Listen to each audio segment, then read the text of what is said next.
Então, o ministro Alexandre de Moraes, ele está negando o pedido do PL e está indo além. Ele está condenando o autor do pedido por litigância de má-fé e a uma multa de R$ 22.991.544,60. Ele também está determinando, só um minutinho que a gente está lendo aqui junto, o bloqueio e a suspensão dos fundos partidários dos partidos da coligação do presidente Jair Bolsonaro. Uma decisão, portanto, Roberta, muito dura. E o ministro Alexandre faz um adendo, eu vou precisar ler aqui com mais calma, mas no qual ele rebate os argumentos técnicos sobre a questão das urnas. Havia esse receio de que ele simplesmente indeferisse eliminar, mas não explicasse a questão técnica. E ele está, sim, explicando,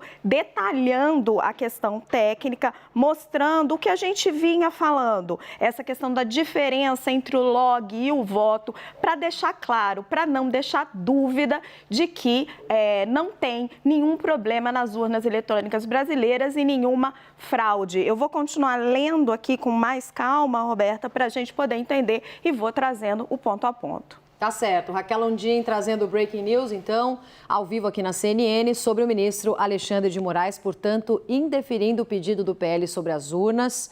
Ontem, em coletiva, imprensa, em pronunciamento, o presidente do partido, Valdemar da Costa Neto, falava sobre esse questionamento em relação a só um dos turnos das eleições, em relação ao segundo turno e não ao primeiro turno.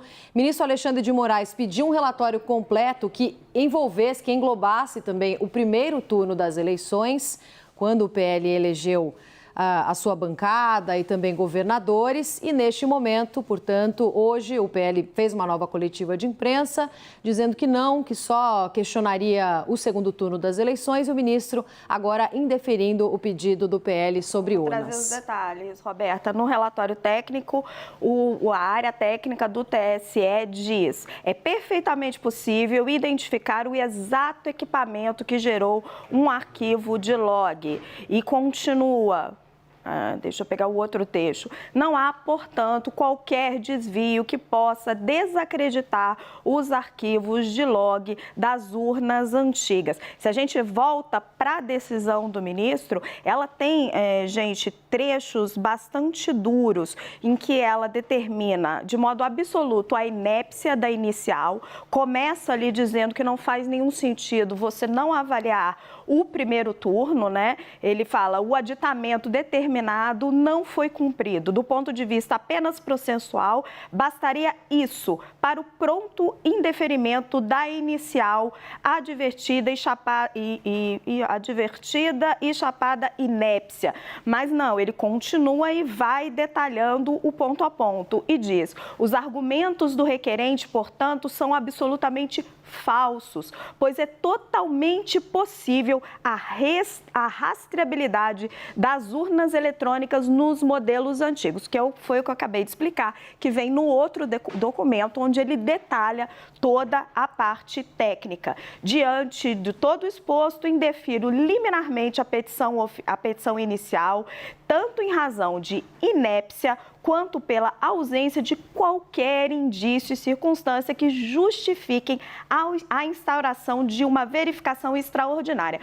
O ministro, portanto, negando o pedido do PL para que se faça a verificação de indícios de fraudes das urnas e já trazendo os argumentos técnicos pelos quais isso não é necessário, Roberto. E condenando o partido a pagar uma multa de exatamente, 22 milhões de reais. Condena a autora por litigância de má-fé. O que é isso? Quando a parte que está fazendo a litigância está agindo de uma forma, entendeu o juiz, que ela sabe que é incorreta, que os dados não sustentam. Então, se na avaliação dele, uma litigância de má-fé, então tem a multa de 22 milhões de reais e a suspensão imediata, o bloqueio dos fundos partidários do PL e dos partidos da coligação do presidente Jair Bolsonaro. Um duro golpe, portanto, para o PL. Valdemar da Costa Neto, que estava muito reticente de vir a público, que ontem, né, ficou ali como mestre de cerimônias, não se colocou claramente, hoje chegou,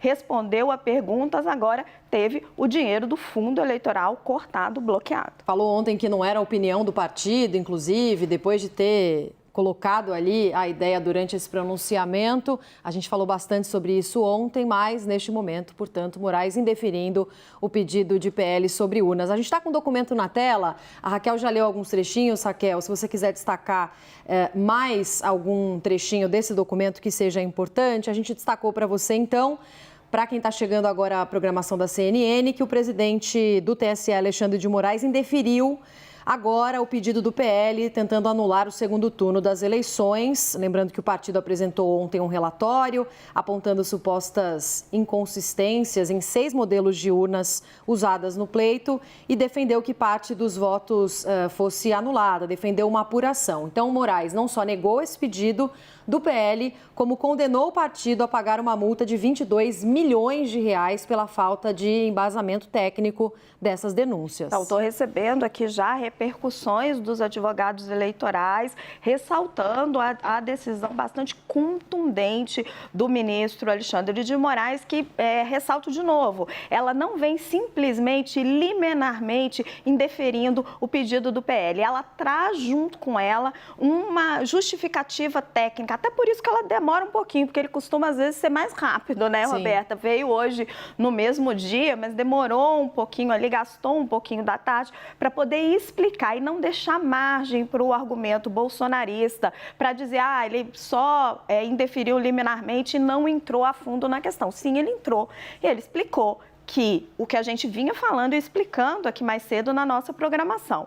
O arquivo com o voto é uma coisa, o log é outra coisa. E o que está explicado pela área técnica do TSE é que não tem um problema com o log. Se tivesse, você teria que questionar todas as eleições brasileiras que foram feitas com essas urnas. Tá certo. Raquel Landim chegando com o Breaking News sobre o ministro Alexandre de Moraes, indeferindo o pedido de PL sobre as urnas. Inclusive, Raquel, só para a gente fazer um arremate final, a gente falava muito ontem também sobre a figura de Valdemar Costa Neto, como ficaria a figura dele endossando essa postura do presidente Jair Bolsonaro, por mais que tenha adotado ali, tentado se distanciar diretamente dessa ideia de questionar as urnas, mas no final endossou essa ideia de Jair Bolsonaro. Roberta, o PL é um partido que elegeu o maior número de deputados ali dentro da Câmara, certamente uma força de oposição relevante. Agora, ao insistir com esse discurso,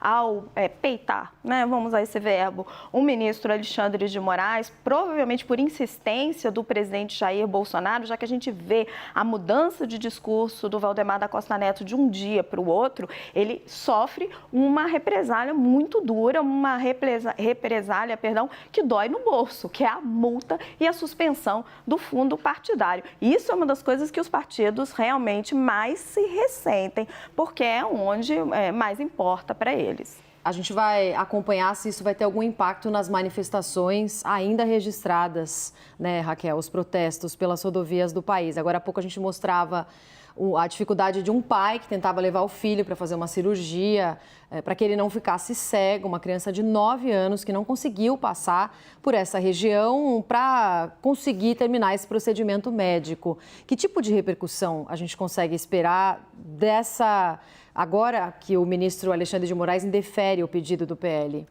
Roberta, eu não acredito que a decisão do ministro Alexandre de Moraes vai falar diretamente para esses bolsonaristas que estão nessas manifestações. Muitas dessas pessoas já têm uma opinião formada e aí não adianta muito, né? Só que é muito importante esse tipo de esclarecimento, porque a gente está tendo uma escalada nos atos, né? Você passa de manifestações pacíficas para manifestações de antidemocráticas que pedem a intervenção militar. Depois você avança para bloquear o direito de ir e vir das pessoas, que lamentavelmente um episódio muito triste desse pai que fica impedido de levar o filho para uma cirurgia. E você vai a um outro ponto, né, que foi o que aconteceu nesse fim de semana em Mato Grosso, classificado pela Polícia Rodoviária Federal como um ato terrorista, que são incêndio de caminhão, incêndio de praça de pedágio, óleo na pista.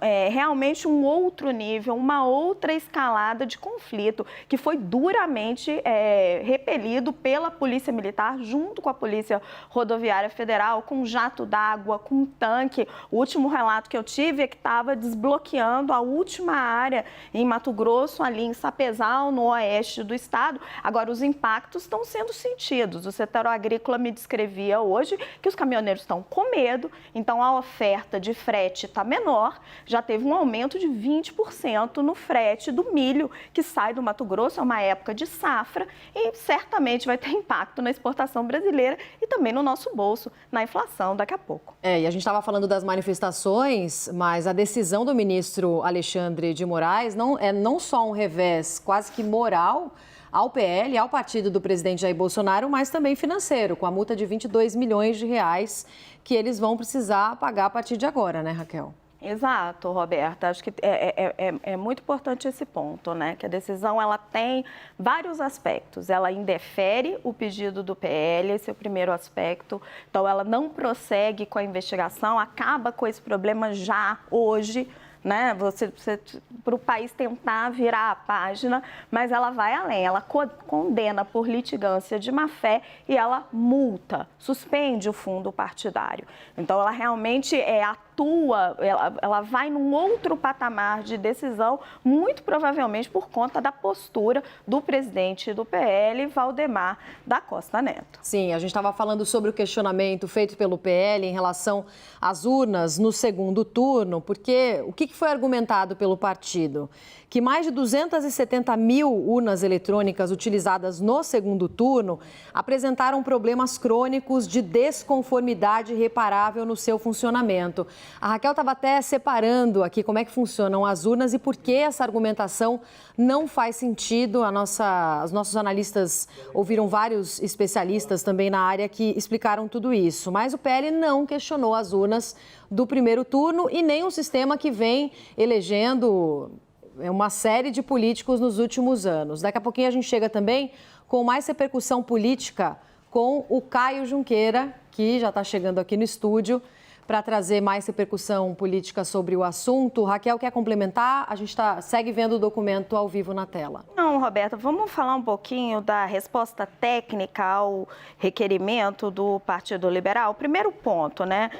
O argumento de que as urnas dos modelos 2009, 2010, 2011, 2013 e 2015 possuem o mesmo número de identificação e que a rastreabilidade do equipamento teria prejudicado os resultados. Ele vai explicando, né, por que isso não acontece. E aí a gente, indo mais rapidamente para a conclusão, ele explica que o código, né, do log identifica não somente a urna eletrônica como o momento da sua preparação e a sessão que recebeu os votos. O log ele é uma espécie de um relatório do que aconteceu com aquela urna. Todo equipamento de computador tem isso. E aí ele vai no ponto. Assim é perfeitamente possível identificar o exato equipamento que determinou um arquivo de log. É como se fosse uma caixinha. Sim. Cada urna tem uma caixinha, você vai lá naquela urna e pega o log. Aí nós temos aqui um próximo argumento. Estou tentando buscar, gente, estou lendo junto com vocês. E aí ele vai falando, é possível identificar o exato equipamento que gerou o boletim específico, considerando os fatos acima descritos, conclui-se, portanto, que o primeiro argumento trazido pelo requerente, no caso o PL, de que não é possível rastrear as urnas eletrônicas desses modelos antigos é falso. Aí ele passa para o segundo argumento, que ocorreu a violação do sigilo do voto ao registrar o nome dos eleitores nos logs. E aí tem uma extensa argumentação técnica, no qual também se conclui que o segundo argumento trazido pelo requerente da pretensa violação ao sigilo do voto é igualmente falso. E assim nós vamos, gente. Tem o terceiro argumento, tem informações adicionais. Está realmente muito bem detalhado para quem quiser ler e se aprofundar, conseguir entrar nos meandros e dissolver essa fumaça. A questão é que tem muita gente que não vai querer, né, Roberto? Exatamente. Raquel, muito obrigada pelo Breaking News aqui com a gente no Expresso.